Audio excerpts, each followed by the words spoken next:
This is the VOA Special English Education Report. In loco parentis is a Latin term meaning in the place of a parent.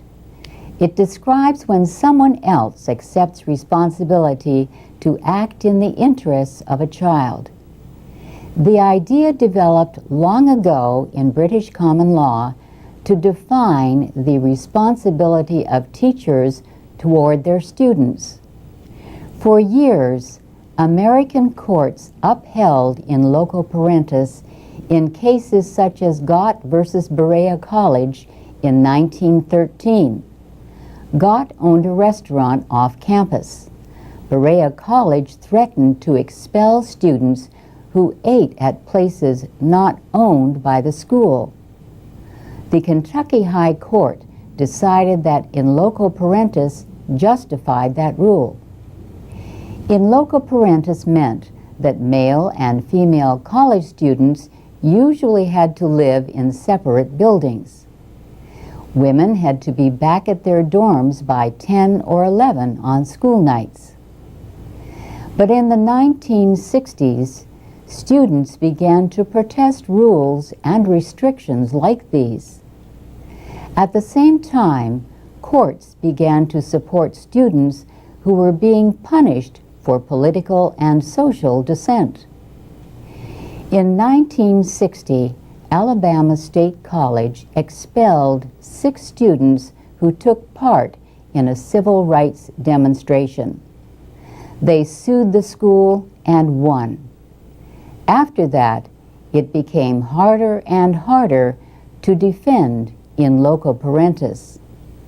Students were not considered adults until the age of 21. Then, in 1971, the 26th Amendment to the Constitution set the voting age at 18.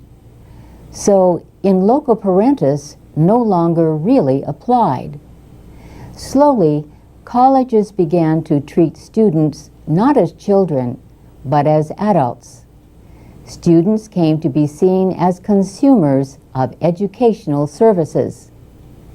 Gary Dickstein, an assistant vice president at Wright State University in Dayton, Ohio, says, "In loco parentis is not really gone.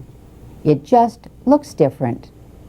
Today's parents, he says, are often heavily involved in students' lives.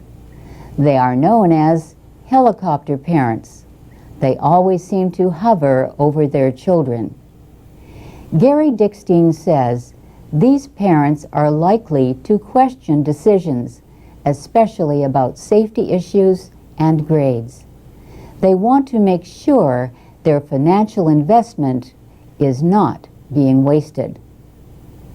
As a result, in loco parentis has been replaced by what some administrators call a partnership between the school and the family. In fact, the orientation program for new students at Virginia Tech this summer included a meeting for parents called Parents as Partners. And that's the VOA Special English Education Report. Our Foreign Student Series is online at voaspecialenglish.com.